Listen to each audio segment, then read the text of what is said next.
Voilà, affaire close. Donc on s'est dit, ok, bon là, on n'a pas de feu ici. Madeleine est morte. Donc non seulement on en avait là, ce qui est un peu étonnant d'ailleurs d'avoir des bougies en fait à côté d'un dossier, mais c'est bien que c'est un stylisme. Et là d'un coup on a des flammes qui arrivent au premier plan, ce qui ferme cette espèce de parenthèse qu'on avait sur leur plan diabolique. Et là on va avoir de nouveau un effet comique.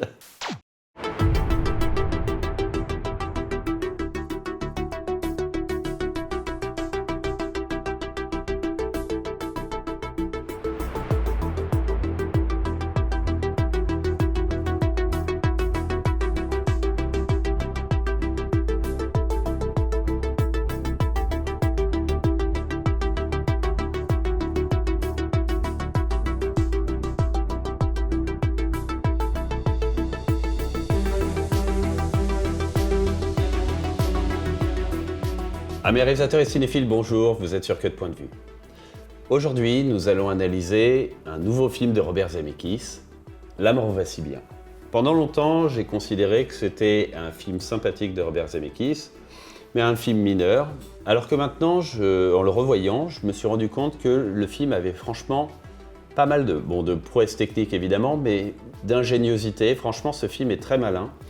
Et il marque la fin d'une période de la carrière de Robert Zemeckis, que moi j'appelle l'adolescence un petit peu d'un réalisateur, c'est-à-dire que quand il est tout feu, tout flamme, il tente plein de choses. Retour vers le futur, vraiment, c'est typique de cette période-là. Roger Rabbit, qui sont vraiment foisonnants d'idées, qui partent dans tous les sens et qui sont très sympathiques pour nous en tant que spectateurs. Et Forrest Gump marque une bascule vers ce que les journalistes ont tendance à utiliser à tort et à travers, mais qui là pour le coup est particulièrement pertinent, qui est le film de la maturité. Il commence à s'assagir, à avoir des idées plus précises, parfois plus simples, mais tout aussi efficaces. Forrest Gump est vraiment ça, et pour moi l'apothéose sera Seul au monde. Mais là, La mort va si bien marque la fin en fait de la période donc de l'adolescence de la carrière de Robert Zemeckis. Et on va pouvoir s'amuser, je pense, à analyser certains passages qui sont vraiment très cool. On va voir notamment le moment où Ernest et Hélène vont essayer de manigancer un plan pour tuer Madeleine. Plan qui va foirer évidemment, mais donc on va voir la préparation du plan et le foirage du plan. Mais avant de commencer, si vous aimez le contenu de cette chaîne et que vous voulez que cette chaîne se développe, faites-le savoir autour de vous. On commence tout de suite. Alors, on a un plan d'exposition, comme fréquemment dans toutes les scènes qu'on étudie, on commence tout le temps par un plan d'exposition. Celui-là est un plan d'exposition où on est déjà à l'intérieur, donc là, on va dire du manoir de Ernest et Madeleine. Donc on voit nos deux tourtereaux en train de se bégoter. On a Ernest joué par Bruce Willis. Franchement, Bruce Willis qui est quand même vraiment super en fait, et on a sous-estimé, je pense, la possibilité de ce comédien d'arriver à vraiment jouer autre chose que le flic désabusé. Il est vraiment très bien, je trouve, dans ce film. Il donne toute une couleur qu'on n'avait pas l'habitude de voir. Et donc c'est aussi un peu un hommage pour l'ami Bruce. Voilà, donc là il arrive, il est avachi là, comme ça sur le canapé. Alors qu'il y a donc Goldie Hawn qui, elle, s'extrait de ça. On a un raccord dans l'axe pour, bien sûr, valoriser un peu plus la comédienne. Elle se retourne. Alors regardez aussi comment les personnages sont associés. C'est-à-dire que, regardez Bruce Willis, bon il est mal fagoté, regardez là on voit sa cheville, il est sur une sorte de lit canapé tout molletonné, informe. Il a un gilet aussi qu'il ne valorise absolument pas. Donc on voit que c'est vraiment quelqu'un, on va dire, de pâteau, en fait, de gauche. Voilà. Alors que à côté, Hélène, elle, est beaucoup plus valorisée. Regardez la pose là qu'il a avec la cravate mal mise. Le plan est pas du tout valorisant, quoi. Et regardez, elle est presque habillée comme Jessica de Roger Rabbit. C'est-à-dire qu'elle a la robe rouge, elle a la longue chevelure, elle est associée à des objets brillants, hein, donc c'est bien sûr valorisant. Bon, aussi un pot, une belle plante verte. Voilà. Regarde-toi. Voilà. Et là, quand elle dit « regarde-toi », Ça envoie aussi un message à nous en tant que spectateurs, c'est regardez-le. Et donc là, on voit que c'est une épave. Elle a déjà détruit ta carrière. Voilà, donc là, elle se déplace, donc la caméra panote et la suit, Le cœur et regardez vers où te vole ta fierté. elle va l'emmener. La caméra, vous avez vu qu'elle ne se contente pas que juste de panoter, elle commence à avancer, hein, elle resserre vers elle pour pouvoir valoriser aussi la suite du plan. Exhibant ses amants dans Vous avez vu aussi la valorisation de exhibant ses amants, c'est-à-dire qu'elle reste de dos. On va revoir ce petit passage où en fait il y a comme une sorte de suspense. Elle arrive là, Maintenant, elle te brise le cœur. elle te brise le cœur, hop, là, elle voile son visage. Je vole ta fierté. Elle parle, mais on ne voit pas son visage, donc ce qu'elle dit est moins important. Elle prend la pause Exhibant ses amants dans toute la vie. et elle se retourne pour donner la punchline. Donc lui commence à se redresser parce qu'il est un peu choqué de ce qu'il entend. Voilà. T'es au courant de ça? Allez. Elle se retourne pour voilà, être plus présente à l'image et donc pour, on va dire, s'ouvrir un petit peu comment il s'appelle, à Ernest. Tout le monde le sait. Vous avez vu aussi que c'est elle qui donne le dynamisme hein, de la scène. Ce n'est pas anodin parce que Ernest, lui, mou, donc il est là, il est figé, et elle, c'est elle qui crée aussi la mise en scène, entre guillemets. Hein. C'est elle qui se déplace de gauche, de droite. Là, on a élargi maintenant. Vous avez vu qu'elle était associée au feu, hein, dont feu, donc le désir, hein, évidemment. Donc, elle se rapproche de lui. Vous avez vu qu'elle est aussi habillée en rouge. On l'avait vu chez Zemeckis, les couleurs sont importantes. Donc, le rouge, on l'a dit, c'est donc le dynamisme, mais c'est aussi la violence et aussi le désir. Et donc là, elle se rapproche et regardez la pose. Alors là, elle est associée aussi à des belles fleurs. Hein, et regardez la pose. Hop, vous avez vu le temps, elle s'assoit, elle marque un temps et elle prend la pose qui bien sûr valorise sa cuisse, ce qui est une volonté sexy. Hein. Comment peux-tu m'aimer? Putain, ils l'ont vraiment gâté au niveau des plans. On dirait une poire. Là. Vous avez vu, il est là, il est pas du tout. Le pauvre, il est vraiment assis à un endroit qui doit être inconfortable en plus. J'ai été si faible pendant si longtemps. Et là, en plus, il est en plongée. Hein.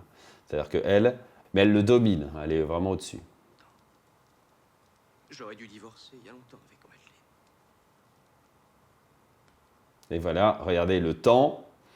Hein, elle, c'est une manipulatrice, hein, de toute manière, Hélène. Elle le laisse faire la réflexion tout seul, de façon à donner la sensation que l'idée vient de lui, alors qu'en fait, c'est elle qui lui a injecté dans son cerveau. Hein, c'est une inception.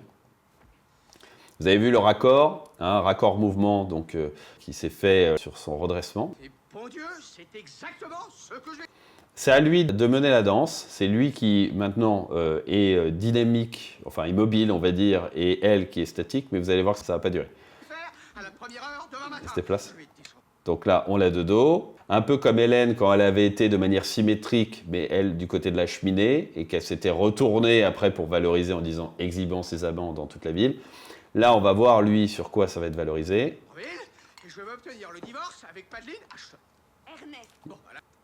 Première heure lundi matin. Voilà, il n'ose pas vraiment se retourner, ce qui donne un effet comique. Il y va, puis il y va pas. Ce qui traduit vraiment son personnage qui est complètement hésitant et qui est loin d'être courageux. En fait. Mardi au plus tard. Ernest, un divorce. Voilà, là, elle est associée aux flammes. Hein. Voilà, en plus, vous avez vu, il y a une brillance dans son œil, hein, ça donne la détermination. Hein. En Californie, c'est exactement ce qu'elle voudrait que tu fasses. Tu n'as aucun don pour la pauvreté. Là, on a un plan aussi qui valorise ses jambes. Hein, donc, lui, il est associé au bar, donc l'alcoolique. Elle, vous avez vu, et d'ailleurs, bon, là, on a du marron. Lui, il se fond dans le décor, hein, presque. Hein, il fait partie des meubles, alors qu'elle, bien sûr, attire l'œil. Et en plus, elle, vous avez vu, il y a des éléments brillants, il y a la fleur. Elle est valorisée, et lui, pas du tout. Et ce qui est intéressant, c'est que là, dans un seul et même plan, en fait, hein, vraiment, on voit vraiment les deux personnalités. Et alors là, regardez aussi comme c'est naturel, il vient, il s'assoit, on a l'impression que bon, il s'assoit ici comme il aurait pu s'asseoir ailleurs, mais en fait tout ça bien sûr est prévu. Laisser s'en sortir comme ça. Si on en reste là, on se dit si, il va la laisser s'en sortir comme ça, parce que en gros c'est un pleutre, et la motivation va venir. je ne peux rien faire. Et hop. Oh, si tu peux faire quelque chose. Voilà, la motivation arrive. Et là, regardez, transition. Les flammes, donc du désir, évidemment, hein, voilà. Et là, on a des flammes au premier plan. Très certainement, on a une sorte de petite barre à feu, là, qui est certainement au-dessus de la lentille de la caméra. Et hop, on passe au tour. Alors là, on bascule dans leur plan. Et il y a, pareil, une réalisation particulière de ce passage. Et on va voir comment. Déjà, moi, ce qui me surprend, c'est les proportions de la salle. Il y a quelque chose qui est étonnant. On se dit, oh là là, il y a quelque chose de nouveau. Et c'est en fait la focale. On est avec une focale qui est vraiment très courte. Et en plus, on est sur un ralenti, un léger ralenti, qui donne cette sensation flottante un peu. Ernest, Regardez. j'ai beaucoup réfléchi. Et là, regardez aussi le mouvement. Bon, d'abord, on a un autre stylisme, c'est les ombres projetées, là. Hein. Presque d'expressionnisme allemand. Vous avez vu, là, l'ombre de Bruce Willis est là, c'est-à-dire qu'il doit avoir un projecteur par ici, là, qui doit bombarder par là. Et ce mouvement qui semble, on va dire, aléatoire, alors que pas du tout, est en fait un mouvement rectiligne qui va comme ça, là. Et en fait, ce qui donne cette impression d'aléatoire, c'est parce qu'il n'est pas dans un axe, particulier. Il n'est pas, on va dire tout droit là vers Bruce Willis, là où on a une fuyante. Là, on n'a pas de fuyante en fait. Donc, on a la sensation qu'il divague, alors que pas du tout. Regardez. Et je sais que c'est le seul moyen. Lui arrive dans le plan. Il dormira, tu descendras tout. On se dit, ok, on va le suivre, mais en fait, là, on se rend compte que non, parce que lui n'est plus trop dans l'axe. doucement. Tu iras au Voilà, et là on se dit, mais où va-t-on? On va dans le mur, on a l'impression de voir le plan d'Hitchcock quand on descendait comme ça vers la clé dans Les Enchaînés. Là. On se dit, où va-t-on? salon et tu choisiras un verre à vin de chaque service. Sur les Et hop, étagères. il ramène un 20. On était sur un insert, vous avez vu, on a avancé jusqu'à avoir une valeur d'insert, et hop, on raccorde sur une valeur d'insert aussi, donc il y a un écho, Puis tu prendras ce flacon de Narconal. voilà. On notera que les deux personnages ne sont pas positionnés comme ils l'étaient tout à l'heure. Elle a été vraiment en face de lui, en fait, juste avant la scène. Et là, ils se retrouvent côte à côte. Mais ce n'est pas grave, parce que de toute manière, nous, on se focalise sur les images du plan hein, en eux-mêmes. Là, vous allez voir que ce plan aura un écho également. Donc là, on avance de manière rectiligne aussi, mais là, pour le coup, de manière beaucoup plus frontale. On a des éléments de part et d'autre qui dynamisent le plan. On enduira le bord des verres. Comme tu le sais, c'est un plan qui... Ce qui est intéressant aussi dans ce passage, c'est de voir comment un plan en appelle un autre. Alors, il y a des moments, comme on l'a vu là, c'est le plan lui-même, c'est-à-dire la finalité du plan qui va en appeler un autre, c'est-à-dire on était sur un insert qui appelle un autre insert, mais vous verrez que parfois c'est le dialogue qui en fait va faire écho ou doublon. À base d'alcool très puissant. Tu n'auras pas besoin d'en mettre beaucoup. Bon là on voit qu'il en met beaucoup. Demain, j'appellerai Là, de nouveau, on a l'impression que le plan, donc Madeleine pour déjà lui dire toujours au ralenti, hein, vous avez vu. de me faire inviter. Vous avez vu, le plan, en fait, part comme ça en diagonale, de la même manière. à dîner. Ah, bien. Vous avez vu le stylisme. Là, en fait, on a une lumière qui n'est absolument pas naturelle aussi, qui vient taper là, sur le côté, Alors, dans ce cas, tu devrais... pour mettre en valeur ses yeux, voilà, au moment où elle se retourne. Hein, on a le feu, hein, vous avez vu, qui était présent sur le plan avec Bruce Willis au début, hein, donc on avait la cheminée et lui avec le chandelier. Pourquoi arrivait-il avec un chandelier? Mais bon, on avait le feu. Là, on avait, quand lui était en train de mettre de l'enduit en fait, aussi sur les verres, il y avait en fait une sorte de petite flamme sur la gauche. Là, nous avons la cheminée. venir dîner. Il y a un stylisme. Les bougies, là. Hein. Dîner. Et là, regardez, Bon, un toast. l'écho aussi. Peu importe dans quel verre elle boira, il y aura du narconal dessus. Voilà, donc là, elle vient d'annoncer qu'il y aura du narconal dessus. Et là, Ensuite, on doit faire elle s'effondre donc comme une patate. Et vous avez vu le bruitage, d'ailleurs très cartoon, hein, pour montrer que bon, bah, voilà, tout ceci est une blague. Hein, voilà, on reste quand même dans comédie horrifique, on pourrait dire. Et là, regardez, ça va faire écho au plan qu'on avait vu avant. on finit de dîner. De nouveau, les flammes. Et là, vous avez vu, on avait un plan frontal qui avançait comme ça vers Bruce Willis quand il faisait on va dire quand il déposait le narconal sur les verres. Et là, on a un plan inverse où on recule et on passe entre les flammes des bougies pour faire apparaître On l'emmène en haut de Mulholland Drive et puis on nos appuie deux tourtereaux. Et d'ailleurs, souvenez-vous, Zemeckis, les couleurs, et là, hop, ils sont habillés de la même couleur, hein, donc ils sont associés, tous les deux. Hein. Et d'ailleurs, une chose aussi qui est assez amusante, c'est que Madeleine n'est, en tout cas, il me semble, vous me le direz dans les commentaires, n'est pas habillée en rouge, je pense, dans ce film. Et là, elle est habillée en rouge et elle est habillée, donc elle a les cheveux déployés. Et ce qui fait penser en fait au personnage d'Hélène, c'est-à-dire au moment où elle raconte l'histoire. C'est-à-dire que on voit que les deux se jalousent l'une l'autre et qu'elles se projettent l'une l'autre en espérant avoir le rôle de chacune. Et là, en fait, quand Hélène envisage son plan, elle imagine que Madeleine est habillée comme elle. Ce qui est assez amusant. On a vu une femme ivre faisant des embardées dangereuses vers le ravin. Le petit bruitage. Voilà. Donc là, vous avez vu, ça fait écho à ce qu'elle vient de dire. Hein. C'est-à-dire que là, on a eu le dialogue qui a anticipé en fait la scène. Là, toujours pareil, on a toujours ces plans filmés en très courte focale. Vous avez vu comment il est déformé. Voilà, son visage grossit à grande vitesse quand on se rapproche de lui. Hein. Ça, c'est aussi typique d'une courte focale. Hein. Hop.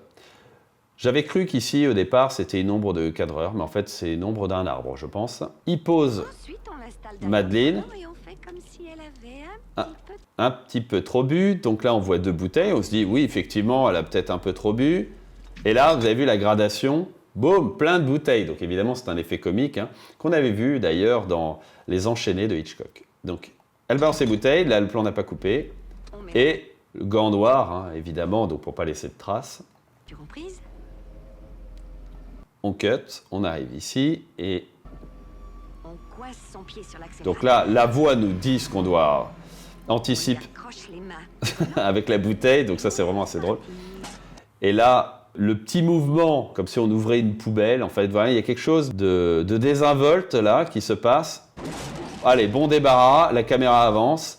Et là, on a à la fois, on était donc en plongée, en extrême plongée sur le sol, la voiture file en dessous, la caméra se redresse, ce qui dynamise absolument le plan, surtout que là, vous avez vu comme la voiture est déformée, on est en courte focale aussi. Et hop, là on est au ralenti, et ce qui est marrant, c'est ça. Le truc était tellement blindé d'alcool qu'à peine ça touche le sol, waf, une boule de feu. Donc c'est bien sûr très drôle. Et de nouveau, nous avons le symbole du feu qui réapparaît aussi ici. Hein, donc il aura ponctué toute notre scène. Et donc là, on a vraiment l'impression que c'est Hiroshima, mon amour. Hein, c'est-à-dire que là, on a une sorte de champignon atomique. Et on a nos deux tourtereaux qui sont là, en face. Et ce qui est très habile et drôle, en fait, aussi dans ce passage, c'est que là, elle parle... normalement, elle est en train d'expliquer à Bruce Willis, mais même dans la projection qui se font de leur plan, bah, elle est en train de continuer à lui expliquer, ce qui est assez amusant. Ne laissant que des traces d'alcool. De nouveau le feu, hein. Elle sera considérée comme une Voilà, il parle. alcoolique de plus. Voilà. On vérifiera son alcoolémie. Évidemment, c'est très comique, c'est drôle. Ils ne chercheront pas plus loin. Et là, de nouveau, voilà, affaire close. Donc on s'est dit, ok, bon là, on n'a pas de feu ici. Madeleine est morte. Donc non seulement on en avait là, ce qui est un peu étonnant d'ailleurs d'avoir des bougies en fait à côté d'un dossier, mais c'est bien que c'est un stylisme. Et là d'un coup on a des flammes qui arrivent au premier plan, ce qui ferme cette espèce de parenthèse qu'on avait sur leur plan diabolique. Et là on va avoir de nouveau un effet comique avec les flammes qui apparaissent dans les lunettes de Bruce Willis. Donc ça c'est vraiment très drôle. Et donc là on a Goldie Hawn qui subitement est vraiment côte à côte avec Bruce Willis, alors que normalement elle était en face, hein, rappelons-le, au début de la séquence. Nous sommes libres. Donc là, évidemment, elle est là parce qu'elle parle comme ça, mais elle parle aussi, parce que là on est en 2 dimensions, donc avec une image cinéma, donc on a l'impression que c'est comme si elle lui parlait à l'oreille. Hein. Qu'est-ce qu'on raconte? On a élargi hein, sur un cut. On voit qu'elle change de position, comme si en fait, ça y est, le mode glamour ne marchait plus. Il est associé à un autre élément marron, donc le fusil, hein, et puis là, cette espèce de mur marron. Là. On ne peut pas faire ça. C'est le seul moyen, Ernest. Alors là, elle adopte une autre attitude, là où elle était, on va pas dire autoritaire, mais plutôt sûre d'elle et tout ça. Là, elle est un peu suppliante. Une fois qu'il sera De nouveau, elle est associée aux plantes, hein, vous avez vu, aux roses. morte, tu pourras recommencer une nouvelle vie. Je pourrai recommencer une nouvelle vie. Ah, nous pourrons être si heureux. Alors évidemment, elle surjoue, hein, tout ça est voulu. Et là, subitement, on a un plan qui est moins ridicule sur Bruce Willis. Hein. On a l'impression qu'il est plus en possession de ses moyens. Hein. On a un plan presque en contre-plongée. Elle est en plongée, elle est suppliante. Alors, ça pourrait être de l'autodéfense. J'aime bien comment le mec s'auto-combat. Et donc, évidemment, c'est de l'humour et elle va appuyer ça. De l'autodéfense. Mais bien sûr, mais bien sûr. Voilà, de l'autodéfense associée avec le flingue à côté, donc on sent que l'autodéfense sera brutale. En parallèle, nous avons Madeleine qui revient. Donc elle vient d'appuyer là sur l'interrupteur, donc on se dit ok, c'est juste un plan informatif. Mais regardez, ça révèle le miroir, hein, où elle, tel Narcisse, ne cesse de se contempler avec son nouveau visage. Elle est de nouveau belle.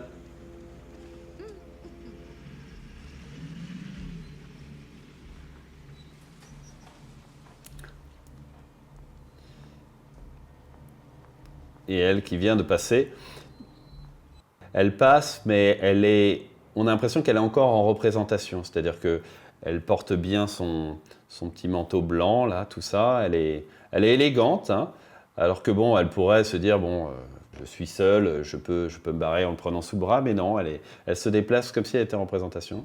Et là, elle a comme une appréhension, comme un pressentiment, ponctué avec le son du tonnerre.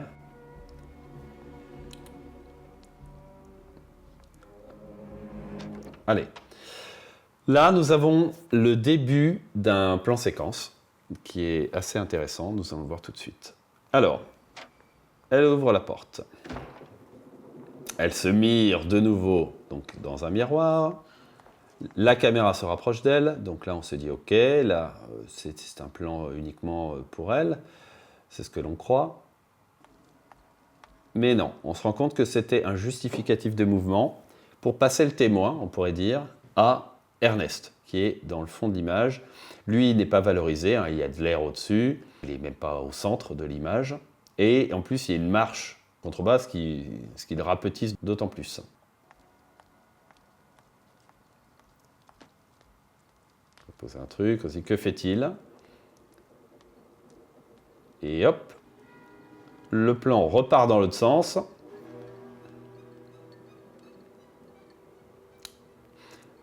Là, on devine évidemment qu'il la regarde, mais hop, comme telle une spirale, le plan continue de le suivre, hein, donc c'est un justificatif de mouvement, et la caméra s'élève, s'élève, s'élève.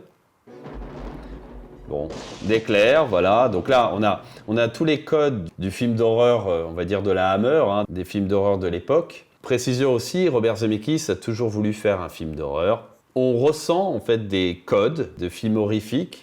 Alors évidemment, dans Apparence, c'est très clair, mais dans ce film-là aussi. Hein. La caméra s'élève.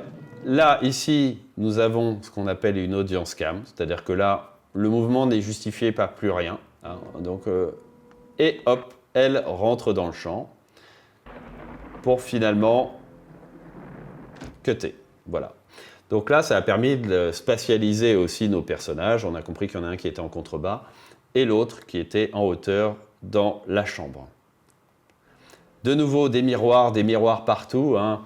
Donc là, clairement, c'est quelqu'un qui se noie dans son reflet, hein, donc qui n'en peut plus de se regarder. Voilà, elle est habillée en noir parce que ça affine aussi, hein, parce qu'on sent bien que la comédienne n'était pas si fine que ça, finalement.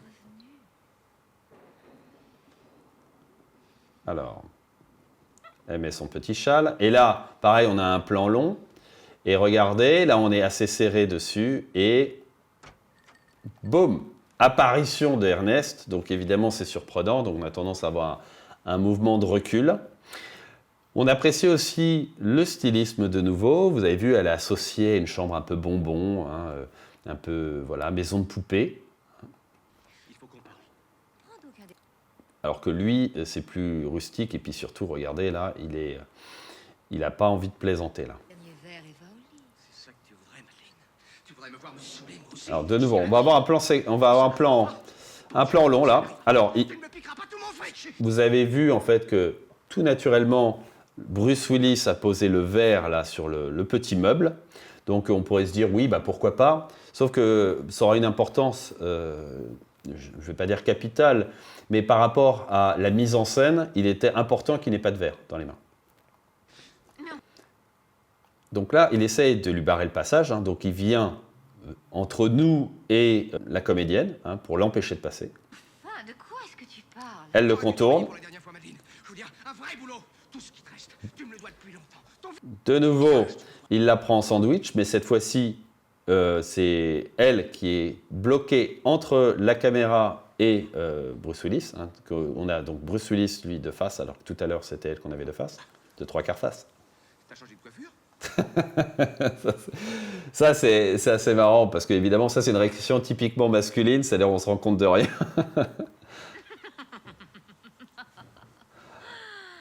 Mais quel œil. Si, la comédienne est magnifique.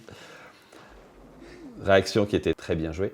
Donc là, elle arrive à se défaire de l'emprise d'Ernest. Elle est associée donc à l'orage. Hein, donc l'orage se lève. Hein, on va dire que les problèmes vont arriver. Alors d'ailleurs, ça aussi, c'est un procédé qui avait été utilisé dans Retour à le futur, au moment où il y a un personnage qui traite Marty de mauviette. Et là, subitement, le personnage de Marty s'arrêtait et dit « Qu'est-ce que tu as dit? Personne ne me traite de mauviette. » Ça fait vraiment penser à ça. Donc, Qu'est-ce qui te prend, McFly? Mauviette!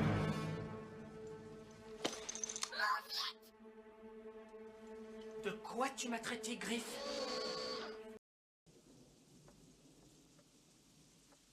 Qu'est-ce que tu as dit? J'ai dit que je te trouvais minable. donc là, vous avez vu, plutôt que d'avoir une avancée sur lui, c'est lui qui s'avance, en fait, plus proche de la caméra. Et en plus, on a eu un effet de lumière pour le valoriser au moment où il est arrivé au premier plan. Et c'est ce que je pense. Et elle, on se dit, ok, donc lui, il a marqué des points parce qu'il est un peu plus proche. Va-t-elle se laisser faire? Tu parlais, mon coucou. Salope ringarde. Voilà, là, lui, il a l'ascendant parce qu'il a une valeur plus serrée sur lui. Il a la lumière qui tombe là sur ses lunettes qui donne un côté plus valorisant, c'est un peu brillant. Donc là, c'est lui qui a l'ascendant. Qui semaine après semaine ressemble de moins en Et moins à toi, celle que mon j'ai gros, épousée. pour qui tu te Et de prends? plus en plus, Donc c'est elle- Tu n'es plus rien. Donc elle est plus large, hein, donc elle est cadrée en taille, donc elle a moins de poids pour le moment. un jour. Tu n'es plus rien. Un clown tragique, regarde comment tu as bouffi, kiffé. flasque d'alcoolisme. Fais attention. C'est ça que tu Voilà, lui, il est plus énervé. Hein. Flasque, Attention à ce que tu dis. flasque. Attention à ce que tu dis, Madeleine, je ne supporterai pas plus. Je ne suis... Le jeu de Meryl Streep est super. Donc là, lui, il est vraiment en pression. Là, vous avez vu, il est toujours il est toujours massif à l'image. Je ne supporterai pas ça plus longtemps. Oh, si tu te Et voilà. Et à elle de contre-attaquer. Donc elle se rapproche de la caméra, donc ce qui lui donne plus de force. Et en plus, elle est accompagnée par le mouvement de la caméra, donc ce qui valorise encore plus son avancée. tout comme tu l'as toujours fait. Tu n'es même plus un homme et c'est d'un homme dont j'ai besoin. Voilà. Et alors lui, en plus, il fuit, évidemment, et il pivote vers Un nous. vrai mec, pas ces petits Voilà. bouffi et flasque, ce croque-mort. Voilà, il commence à s'effacer progressivement. D'ailleurs aussi mort sous la ceinture que ses clients. Voilà. Peut-être que j'aurais pas Allez, plaisir. il a été complètement annihilé, on le voit plus du tout. Et on reste sur elle qui est très serrée, donc elle a vaincu, elle a gagné ce duel. Au moins, je serais sûre Voilà, on reste sur lui qui médite, de trouver quelque chose de qui rumine, et hop. Subitement, il a saisi. Alors là, imaginez la même scène avec le verre, ça n'aurait pas été du tout pareil, donc d'où le fait qu'il l'avait posé avant. Donc là, le jeu de Bruce Willis aussi très intéressant, c'est-à-dire que il est dans la colère, mais on voit qu'il y a une sorte d'appréhension en fait. Et il se dit qu'est-ce que je suis en train de faire? On le sent dans son regard. Alors, plan très malin aussi, c'est pareil, c'est qu'on a l'impression qu'elle touche plus terre, donc on se dit waouh, Bruce Willis, enfin en tout cas Ernest a une force herculéenne, ça y est, il devient dément. Et en plus, c'est des petits mouvements frénétiques, Donc ce qui fait vraiment penser à des films d'horreur aussi, c'est pas naturel en fait d'agir comme ça. On sent la détresse. Hein. Là, on est en contre-plongée sur lui, on a une lumière qui vient par en dessous, donc ce qui lui donne un visage inquiétant. Elle essaie de se libérer, d'ailleurs on voit qu'elle essaie pas vraiment de se libérer parce qu'elle aurait pu lui arracher les lunettes, aurait pu faire des mouvements. On voit qu'elle retient son mouvement, donc bon, ça, pour le coup, ça fait un peu artificiel. Là, il la bascule, on voit le danger, on commence à voir la thématique donc, du vide et surtout de l'appel du vide. Donc voilà, là de nouveau, hein, on est du point de vue du sol, donc c'est comme si c'était une invitation à chuter, hein, là c'est l'appel du vide littéralement. Hop, et là, regardez, cet appel va être assouvi déjà une première fois par cet objet qui tombe, hein, c'est le même procédé qui était utilisé dans Batman, hein, quand on avait vu le chapeau qui avait été dégagé du Joker et qui était tombé du haut de la cathédrale, c'est le même principe, c'est-à-dire qu'on se dit, ça y est, un élément commence à tomber, donc voilà, il y a danger. Hop, et d'ailleurs, vous avez vu comment son visage a été associé à l'objet qui tombe. Regardez, on va le revoir. Elle se retient de le taper. L'appel du vide. Hop, l'objet qui tombe. Donc là, on voit l'objet qui tombe. Donc là, on se dit, ok, ce plan est fait pour l'objet qui tombe. Et là, subitement, clac, elle est associée à l'objet qui tombe. Donc on comprend que le prochain élément qui va tomber, ce sera elle. Donc là, on continue à suivre cet élément qui tombe. Et de nouveau, associé à elle, mais là, en deux plans. Là, évidemment, le plan sur les chaussures, l'insert sur les chaussures est inquiétant, parce qu'on voit bien qu'elle n'a pas la possibilité d'adhérer vraiment véritablement en marche. Là, lui, il est en contre-plongée, avec ce bras au premier plan, là, ça donne vraiment un sentiment de puissance. Je supporterai ça éternellement, Arlène. Là, elle est en plongée, et là même, on a même l'impression que comme le sol est vraiment beaucoup plus bas qu'elle, on a l'impression qu'elle est vraiment une plongée, une grosse plongée. Et là, on a une avancée sur lui, donc là, c'est terrible. Hein. On se dit, là, ça en est fini, il va la tuer. Hein.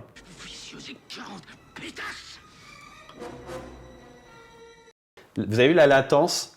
En fait, on a une avancée, ce qui est censé appeler un gros plan, en fait, derrière, ce qui n'arrive pas. Et on revient sur la valeur sur Bruce Willis qui n'évolue plus. Comme si, en fait, il commençait à réaliser qu'il y a un problème. On va revoir ça, regardez. Une avancée rapide. Là, on est sur elle. Ça n'évolue pas. On est sur lui. Ça n'évolue pas. On est sur elle. Il y a un moment suspendu. On revient sur elle. Aussi, pareil. Il la supplie. Et elle. Et voilà. Il revient à la raison. En fait, c'est vraiment très bien fait. C'est vraiment subtil. Allez, il la lâche, et vous avez vu que le plan était plus large. Au moment où il relâche l'étreinte, regardez, vous avez vu la valeur de plan? Là, elle touche les bords presque, hein, donc elle est en gros plan. Et regardez quand il la relâche. Hop, vous avez vu? Là, il y a plus d'espace là. Elle respire, hein, donc on se dit c'est bon, c'est terminé. Lui se recule et reprend son attitude de victime un petit peu. Elle est toujours plan large. Et là, ce qui permet, vous avez vu, l'intelligence aussi d'avoir utilisé un plan plus large, c'est que ça permet de pouvoir sentir les bras. Regardez, là, on se dit, ok. Hop, voilà. Là, ce qui permet de sentir les bras, elle essaie de s'accrocher quelque part, mais elle ne peut pas, évidemment, parce que tout est trop éloigné. Et là, on se dit, mais comment tient-elle ? Là, ce plan est capital parce que ça permet de voir qu'il n'y a pas de trucage. Alors, il y en a un, évidemment, il doit y avoir des câbles. Mais on se dit, oh là là, elle est vraiment en équilibre, en fait, sur ce plan. Comment c'est possible ?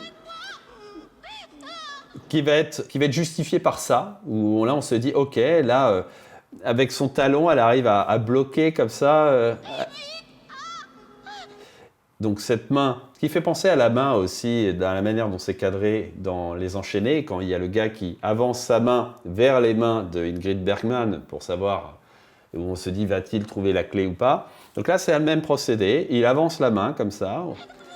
La caméra suit et isole la main de Bruce Willis. Donc on se dit, ok, il va la sauver. Mine-toi le pied, connard. Et voilà, donc là, c'est le mot de trop. Donc là, il n'y a plus la main salvatrice qui est là. Elle est dissociée du visage. Et évidemment, ça c'est l'effet comique. C'est juste un petit geste, une pichenette, qui a suffi à faire basculer. Et alors là, on va avoir une succession de plans rapides. Ça va être ce qu'on appelle du surdécoupage, parce qu'il va avoir donc, la scène qui va être montée et remontée sous différents angles. Okay, c'est ce qu'on appelle le surdécoupage. Donc parfois même, le personnage va, on va dire, dévaler l'escalier, mais va le remonter, va le redévaler. Hein. C'est vraiment typique du surdécoupage. Et il va avoir ce qu'on appelle un montage cut, c'est-à-dire des montages de plans très rapides. Alors regardez, hop, c'est parti. Hop, là, elle dévale l'escalier. Vous avez vu, là, elle est à peu près, elle doit être au milieu de l'escalier. Pour moi, elle est remontée. Là, elle est remontée encore, mais donc on la refait descendre.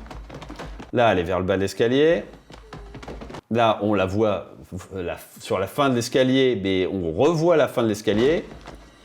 On revient ponctué de la réaction de Bruce Willis qui se dit « Mon Dieu, c'est une catastrophe ».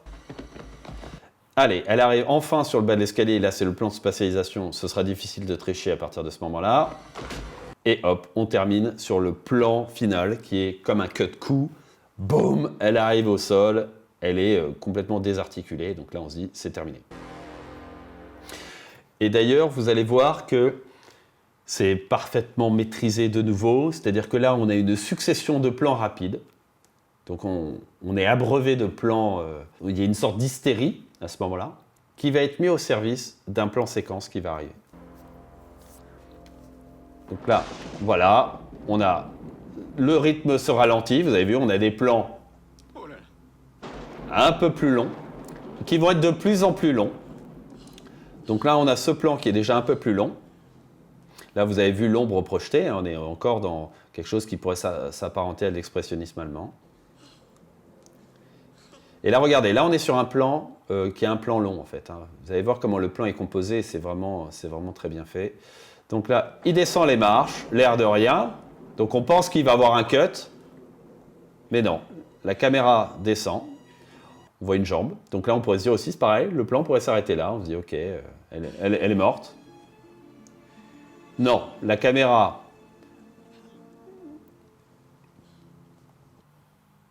pivote et épouse le corps désarticulé de Meryl Streep. Le plan n'est toujours pas coupé. Et là, lui arrive ici. Et la composition du plan est très bien faite aussi. Il est là, comme ça, en train de la regarder avec l'orage. C'est très bien fait. Voilà.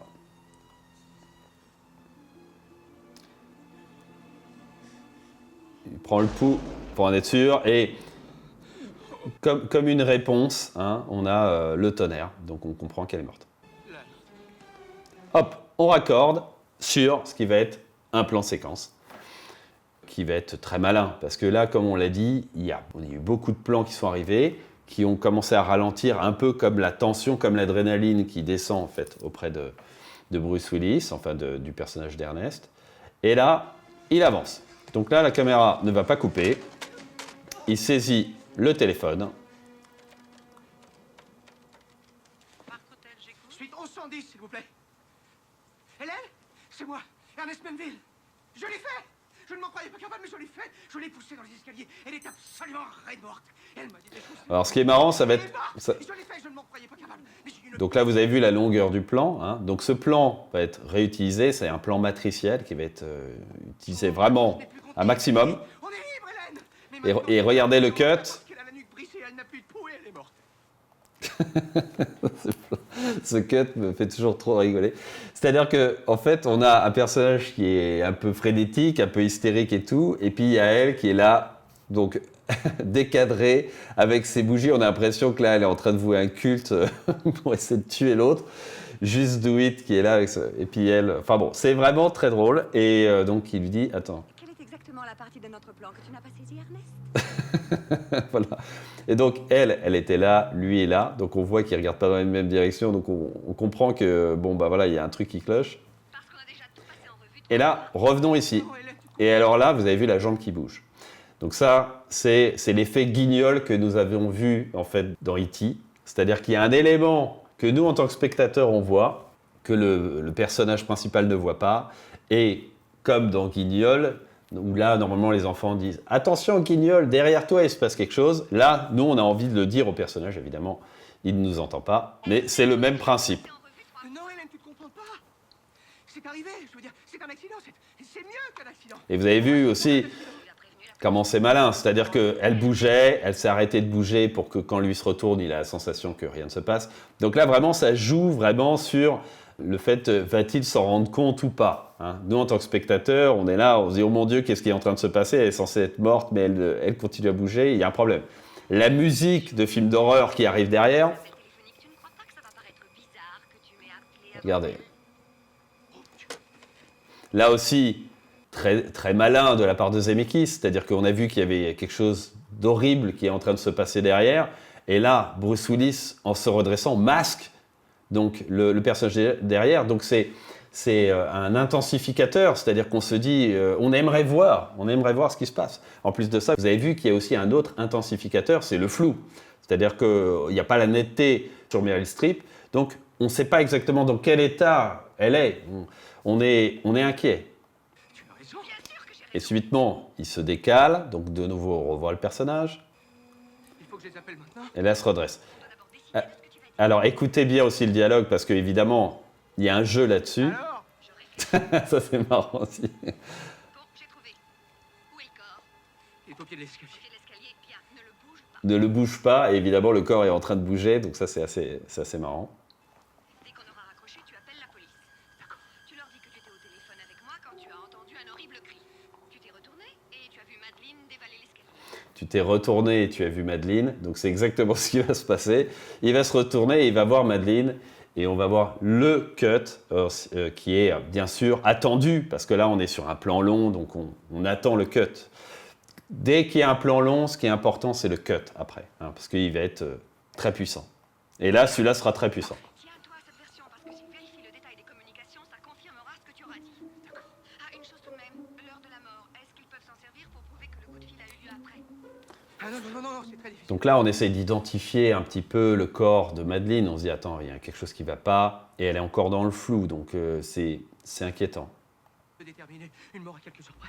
Non, c'est pas vraiment une science exacte. Ernest? Ce n'est pas une science. Et là, ce passage-là, d'ailleurs, le Ernest, et puis qui fait un signe du genre, c'est pas le moment et tout, c'est un effet qui avait été utilisé dans Pinocchio aussi, à la fin de Pinocchio, quand en fait Pinocchio se redresse et que tu as Geppetto qui dit non, rallonge-toi Pinocchio, alors qu'en fait, il n'avait qu'un seul espoir, c'est qu'il se redresse et qu'il soit vivant.